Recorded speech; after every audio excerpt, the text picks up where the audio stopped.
12 वर्ष झालं सत्तेमध्ये आहेत ना, गल्ली ते दिल्ली 3-4 जण तुमचेच लागलेले आहेत. तर ह्यांच्या खुर्चीसाठी हे लोक अजून काय काय करतील. मग हे अंबानी, अदानी आणि नरेंद्र मोदीजीमुळं भारत देशाने हा त्रास का सहन करायचा. नमस्कार मित्रांनो. भारत देशाला ज्या पद्धतीने नरेंद्र मोदीजी सत्तेसाठी कुर्बान करत आहेत, भारत देशाची जी अवस्था करत आहेत, आजपर्यंत इतिहासामध्ये अशी अवस्था देशाची सत्तेसाठी कुठल्याही पंतप्रधानाने केलेली नाही. ज्या पद्धतीने अमेरिका भारतावरती टॅरिफ लादत आहे, कर लादत आहे, आज 50% टॅरिफला गेलेलं आहे. ते एकमेव कारण आहे की भारत देश त्याच्याबद्दल एकही शब्द बोलू शकेना. नरेंद्र मोदीसारखा 56 इंची छाती, विश्वगुरू, एक सशक्त आणि स्ट्रॉंग पर्सनॅलिटी असलेला प्रधानमंत्री म्हणून आपण त्यांना निवडून दिलं होतं, पण त्यांच्या तोंडातून एकही शब्द ह्या गोष्टीवरती निघायला तयार नाही. त्याच्या पाठीमागचे कारण आहेत की नरेंद्र मोदीजींचं जीव की प्राण असलेले जे अदानी आहेत त्यांच्यावरती अमेरिकेमध्ये खटला चालू आहे. जर नरेंद्र मोदीजींनी त्या गोष्टीवरती थोडंही काही स्वतःचं मत किंवा स्वतःचं नाही देशाचं मत व्यक्त केले किंवा देशाकडून काही प्रतिनिधित्व करून अमेरिकेवरती परत आपणही जर चार्जेस लावायला चालू केलो तर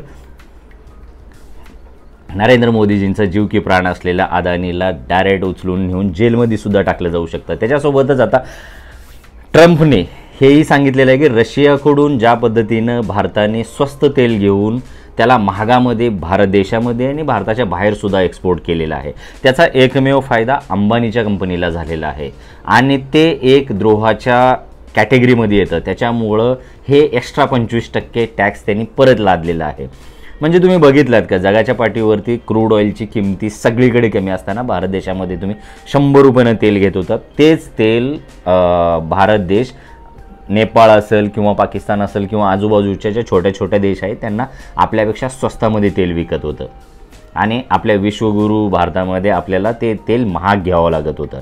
त्याच्याच कारणानं आज रशियाकडून आपण स्वस्त तेल घेऊन त्याला रिफाईन करून महागात विकायच्या कारणामुळं अंबानी ह्याच्यामध्ये दोषी आहेत आणि त्याच्यामुळं भारत देशाला आज परत 25%चा टॅरिफ घ्यावायची गरज पडली. मग हे अंबानी, अदानी आणि नरेंद्र मोदीजीमुळं भारत देशाने हा त्रास का सहन करायचा, सगळ्यात मोठा प्रश्न आहे आजचा.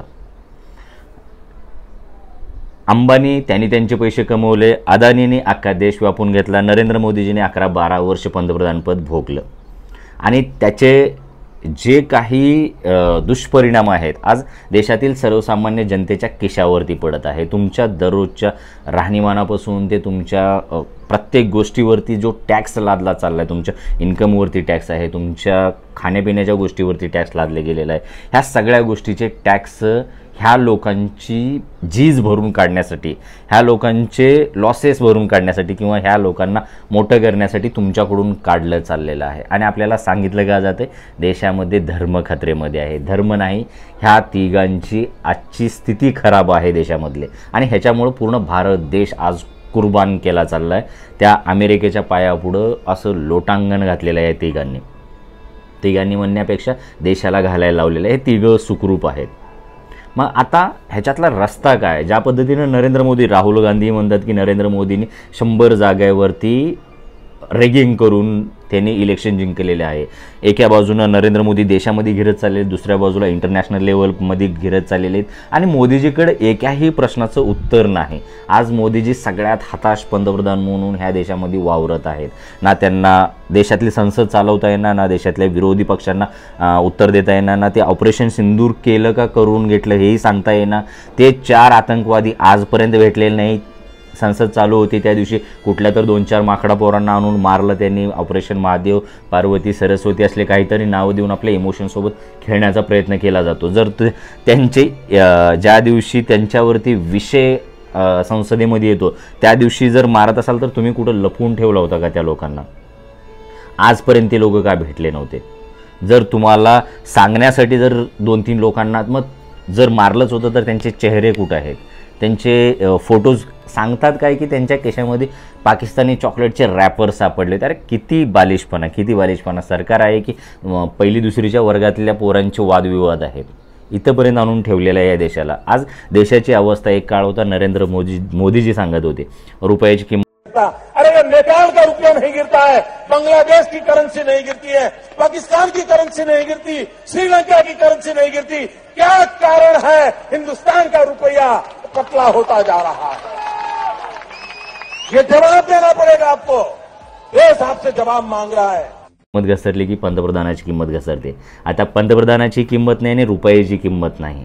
देशामध्ये बेरोजगारी, देशामध्ये जो गरिबी आणि श्रीमंतीचा अस्थिरचा जो दरी वाढत चाललेली आहे, देशातले लाखो करोडपती देश सोडून चाललेले आहेत, देशामध्ये आत्महत्याचं प्रमाण दररोजच्या दररोज वाढत आहे, देशामध्ये स्त्रियांसोबत होणारे जे दुष्कर्म आहे ते दररोजच्या दररोज वाढत आहेत।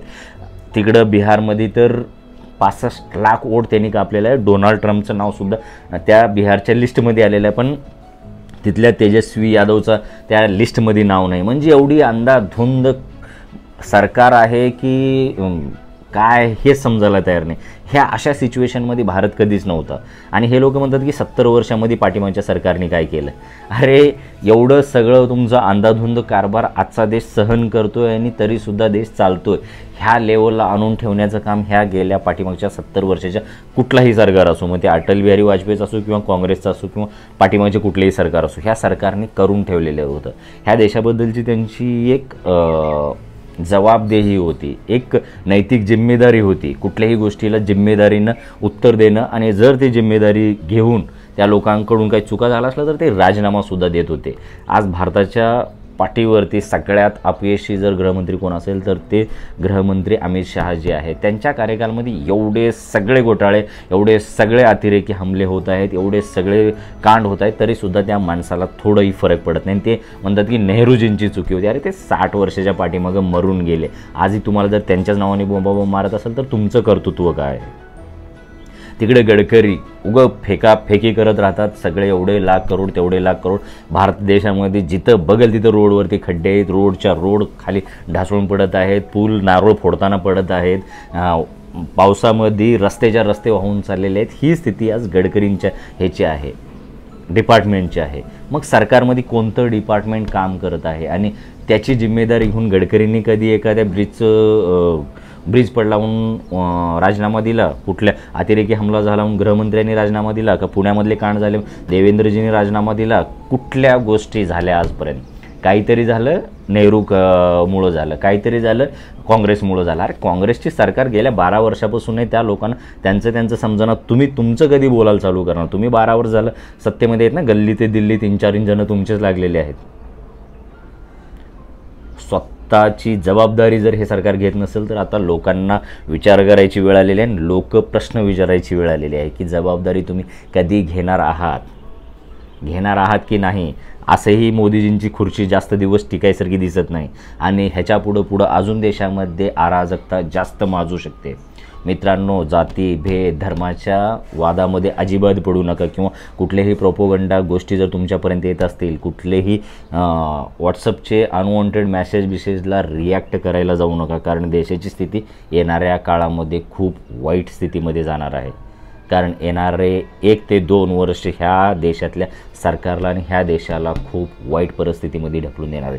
हे लोक सहसा खुर्ची सोडणार नाहीत आणि खुर्चीसाठी काय काय करावं लागतं हे तुम्ही पाठीमाग बघितलं असेल। पुलवामा, पहलगाम, कुठं दंगे होतात, कुठं तो मणिपूरसारखा शहर अख्खा राज्य जळतोय, तरीसुद्धा ह्या लोकांना फरक पडत नाही आणि पडणारसुद्धा नाही।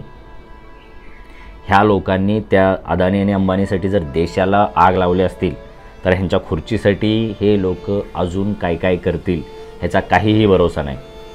तोपर्यंत डोळे उघडून विचार करून गोष्टीला समजून घेऊन रिॲक्ट करायला चालू करा। चला, धन्यवाद, भेटूत।